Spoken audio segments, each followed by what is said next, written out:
বুধবার ১ মে দিবসটিতে রাজ্যের বিভিন্ন সংগঠনের উদ্যোগে নানা অনুষ্ঠানের আয়োজন করা হয়েছে। এদিন সিপিআইএম দলের উদ্যোগে রাজ্যের প্রতিটি জেলা ও উপজেলার দলীয় কার্যালয়ে দলীয় পতাকা উত্তোলন করা হচ্ছে। তারই অঙ্গ হিসেবে সারা ভারত কৃষক সভার ত্রিপুরা রাজ্য কমিটির পক্ষ থেকে সারা ভারত কৃষক সভার ত্রিপুরা রাজ্য কমিটির অফিসে এক বিশেষ অনুষ্ঠানের আয়োজন করা হয়। উপস্থিত ছিলেন সারা ভারত কৃষক সভার ত্রিপুরা রাজ্য কমিটির সম্পাদক পবিত্র কর সহ অন্যান্যরা।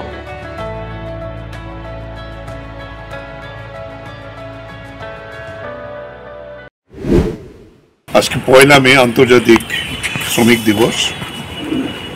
1886 সালের আজকের দিনে ১ মেতে আমেরিকার শিকাগো শহরে দর্জি শ্রমিকরা প্রথম ৮ ঘন্টা কাজ, ৮ ঘন্টা বিশ্রাম এবং ৮ ঘন্টা আনন্দ এই দাবিতে মিছিল সংগঠিত করে সেই মিছিলে মানিক শ্রেণী তথা সরকারের যে পুলিশ শ্রমিকদের উপর নির্বিচারে গুলি চালিয়ে কয়েকজন শ্রমিককে নিহত করে, কিন্তু মিছিল থামাতে পারেনি। শ্রমিকরা এক কাঁধে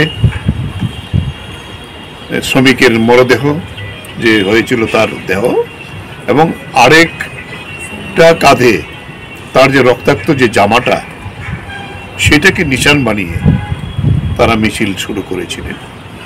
সেই থেকেই শ্রমিক শ্রেণীর আদর্শ হয় লাল পতাকা। এটাও একটা ইতিহাস। এরপরে 1890 সালে আন্তর্জাতিক শ্রমিক আন্দোলন তারা সিদ্ধান্ত করেন যে গোটা পৃথিবীতে এই দিবসকেই আমাদের শ্রমিক দিবস হিসেবে প্রতিপালন করব। তার থেকে এটা প্রতিপালিত হয়ে আসছে গোটা বিশ্বেই। কিন্তু এখানে ধরে আজকে আমাদের বলতে হয় সারা ভারতবর্ষে হয়, ত্রিপুরাতেও এটা এই ১ মে সাধারণত শ্রমিকরা ছুটি হিসাবে হয়। কিন্তু 18 সালে বিজেপি সরকার এখানে আসার পরে তারা এই মে দিবসের ছুটিটা পর্যন্ত বন্ধ করে দিল। তারা কিভাবে বিজেপি সেখানে এই মালিক শ্রেণীর দাসত্ব করছে তাকে সেইভাবে তৈরি করছে না।